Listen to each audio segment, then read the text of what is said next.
Hi, I'm Lucas, and I grew up in Tampa, Florida.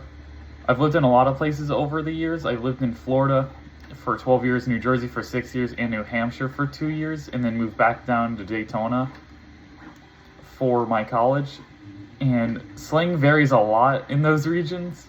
So when I was in Tampa, specifically Oldsmar, people would use the word y'all a lot more. They have more of a draw to their speech. They would talk, I don't know how to really replicate it, I never had the accent, but they would talk like a little bit slower, like they live on a farm, even though they don't. It's a little bit less now than when I was a kid, but it was a lot more prominent when I was a kid. And I went to New Jersey, they also had like an accent, and they called the beach the shore for some reason. Not entirely sure why, but in New Jersey they call that. Same with New Hampshire, but there wasn't really any slogan or jargon they used. They did have some phrases, which I don't really remember, but that's about it for New Hampshire. But now I'm in Florida again, and I noticed the language has changed a lot since I left. And the younger generation uses different words to describe things. Like one of them is Riz that my cousin uses, and it's so funny. He'll talk about something, and then say, oh, his friend's talking to a girl, he's rizzing her. It's like just super funny. But over time, they're actually changing the English language just a little bit with their slogan, because eventually someone else will adopt that and that'll become the new word for something. Like how shore was eventually replaced over beach. Just enough New Jersey people called it the shore over the beach, and boom, now it's a different word to them. And they have their own unique slang. I also noticed the more Northeast people wouldn't use the word y'all. If I said the word y'all, I put it on an essay or anything at all, instantly dock some points, because they don't really accept that as a word. But versus Florida, I use the word y'all, it's a much different approach. They accept that as a word. Or ain't.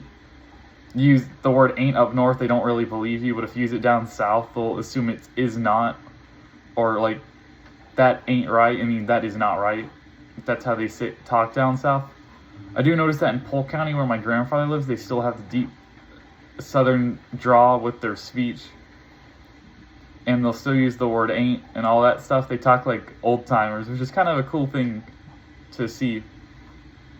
And the new generation there doesn't really use much slang over there. It's kind of kept its culture, so I think that's kind of cool.